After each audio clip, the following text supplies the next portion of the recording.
What's up guys, I'm a Sarcastic Brit and welcome back to another 80% editing video. Today, we're gonna be talking about my editing workflow. Someone asked me the other day, they were like, what do you actually do from start to finish in the creation of a video? Now, this is pretty much the same for every video. There are some minor changes which I will touch on throughout the video, but essentially the process is the same for every single video, more or less. So let's dive into it. So the first thing that I will do before anything is download the footage. Most of the footage is always stored on a Google Drive. Sometimes it's not, but that depends on client specifics. That footage gets downloaded to a specific folder that I will create within the project I'm going to build. So what I'll do before I do anything is I will find out where I'm storing that folder and I will right click create new, and we will call that project my workflow example. So this is the project folder. This is going to contain everything. Within that, I'm going to create a folder called footage. I'm going to create a folder called source files, and I'm going to create a folder called renders. Those are the three core files. Within footage is where I'm going to download the footage. Fortunately, we already have some footage, so I'm just going to paste that in there and I'm going to leave it as it is. So let's assume that I just downloaded that footage into the footage folder. I didn't, I pasted it from somewhere else because I've got heaps of footage on my computer to use as examples.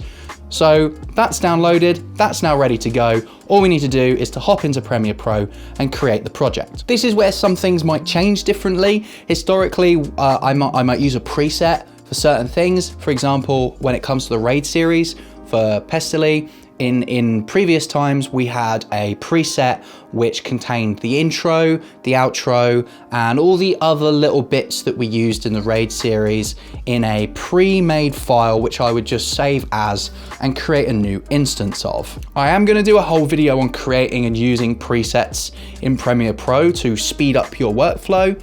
But typically what I would do is create a whole new project and make sure that that was saved in the source file location of the project. So in this instance, we're going to create a new project. That's going to bring up the new project window. We're going to call it workflow example. We're going to click browse. We're going to head over to the my workflow example folder that we created before. And we're going to go to source files and we're going to select that, and that's where it's going to save it. We press OK.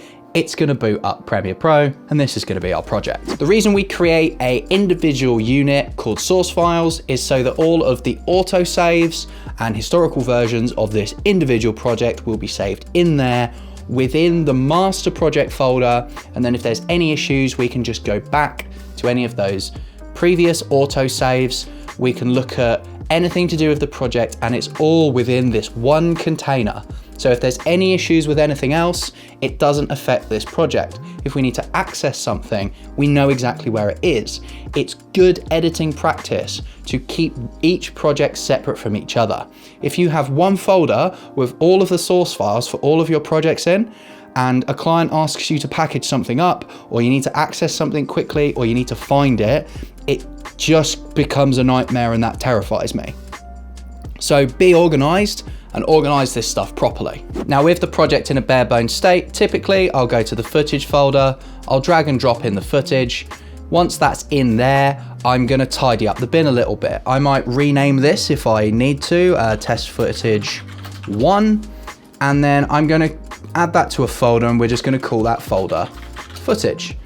Then I'll create the timeline as I would normally do, and I will call that the name of the project, workflow example. The reason I'll call that the name of the project, so that at the bottom here, it says workflow example. And if I happen to have multiple projects open in the same window, I can easily locate what I'm looking for.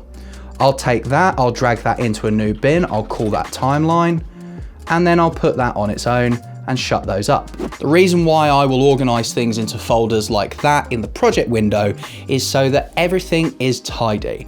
Over time throughout your project, you're gonna add things like music, images, adjustment layers, you might add in extra B-roll footage, and if you make sure that everything in that project window is in an appropriately named folder, you end up with a nice, tidy setup rather than something that's just a complete and utter mess. And again, tidy desk, tidy mind is something that we used to say in sales many, many years ago, and it completely transfers into this. Keep your project tidy. You don't want to be working on a project with someone else and hand them a giant pile of shit. And you also want to be able to jump in, jump out and grab things real easy. Not only does it look more professional if you happen to show someone, but it is just easier to manage. Typically, what I would do in this situation now is I'd go ahead and proxy the footage, get that going and get that proxy up and running. And then whilst that proxy is running, I'm doing basic adjustments to the footage. Now, what you might find with a lot of things that your clients give you is you have multiple audio tracks. I happen to know that the top two, this one and this one, are all garbage and we don't want those. And then what I'm gonna do is I'm gonna highlight this one and I'm gonna push that up. I'm gonna highlight this one and I'm gonna push that up. And now this footage is pretty much ready for me to edit. Now that that proxy's finished, we're just gonna make sure that the enables proxy button is ticked and that is blue. And I'll lower the render resolution down to about 1/4. What that's gonna do is give me nice, smooth, buttery playback scrubbing like this, where I can see every frame, so that while I'm working through the footage, I can just get an idea as to what's going on really fast, and it makes rough cutting the footage real easy. Now at this point, before I do anything, I will do any audio treatment that I'll need to do. For example, in this case, I have a lot of presets that I'll use. So I'll have a compressor to go on the mic. I'll use a hard limiter and put a hard limiter on there. And I'll also look at other things like dynamics to add a noise gate and stop any clipping of the microphone that might occur. Once the audio treatment's done, if the clip warrants it, in some cases it does, in some cases it doesn't, I'll look at color correction and anything like that. Make sure that you do all the audio treatment and the visual treatment as best as you can before you start editing the footage, because there is nothing more annoying than cutting up tons of stuff and then going, forgot to do this thing, and then you got to spend half an hour doing it. It could have taken you 2 minutes to do at the beginning or half an hour at the end. It's very min-max of me to think like that, but it's just the way that I will do things. So to summarize so far, just in case I've lost any of you at this point, we created a project folder with the individual product name. We created a footage, source files, and a renders folder, downloaded the footage to there, created the source files, slammed them in the source files folder, chucked the footage in, tidied up the bins, and then we've proxied the footage, treated the audio. At this point, we would treat the imagery if it needed it. In this instance, we won't, but in some instances, things like VR chat need some color correction to make it a bit more vibrant.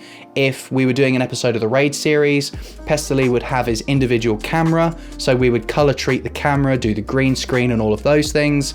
But generally speaking, you do all your treatment as best as you can at this point. Now from here, essentially all you really want to be doing is going through and doing a rough cut. So I'm rough cutting, I'm looking at where the action is. So there's some action at the beginning here, and it kind of goes on a little bit. Maybe there's a break and play there. We'll stop that, we'll cut here.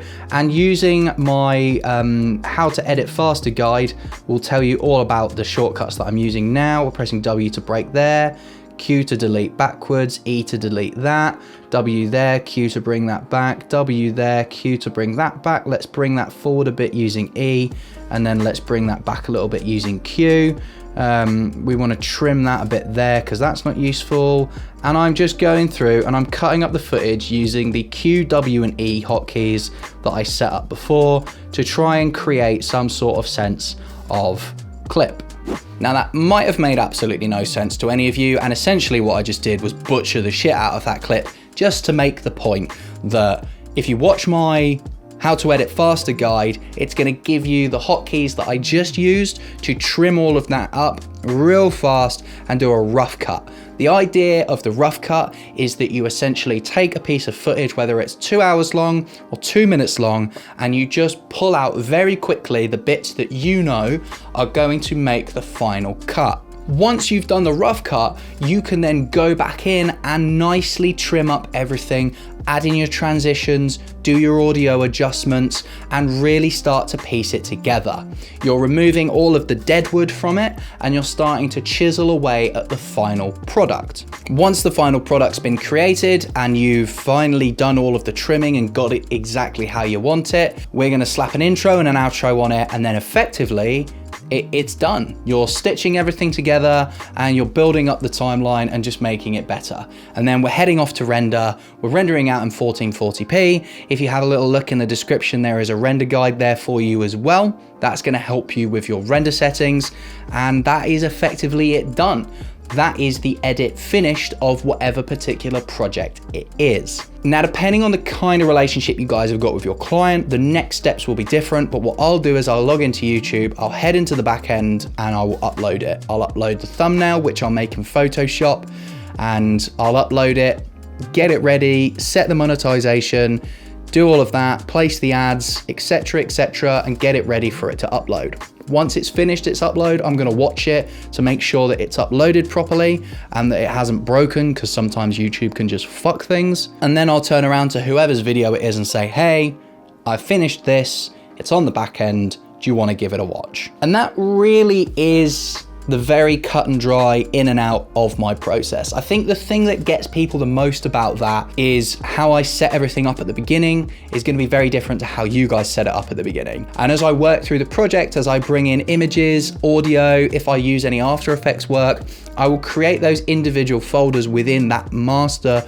project folder that I've made, and I will add those folders in. So there'll be some that have images, After Effects, music, and other various bits in there so that it is all tidy and organized.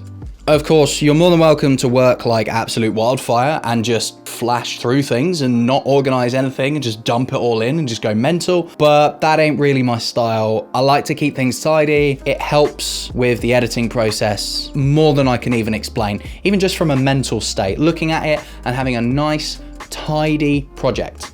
It just looks nicer, it feels nicer, it's easier to work with, and if you ever have to share your project with anyone, it will just make life easier for everyone. Anyway, I hope that gave some of you guys a little bit more of an idea as to how you can do your workflow differently, whether it's improvements or just changes or anything like that. I'm really interested to see how some of you guys work. There is no one shape fits all, there is no one formula. It certainly doesn't work for everyone. And in a lot of instances, I might actually not do things the most efficient way, and I'm constantly looking for new ways to improve. So if you've got any ideas as to things that you do which might help me or are just interesting and you want to share, there's a comment section down below for a reason. Hit that comment section up and let me know what you guys do. If you want to talk to me on Twitter or Discord, the links for those are going to be down in the description box for you guys. Hit the like button, drop the sub, do all of the good things that help grow the channel.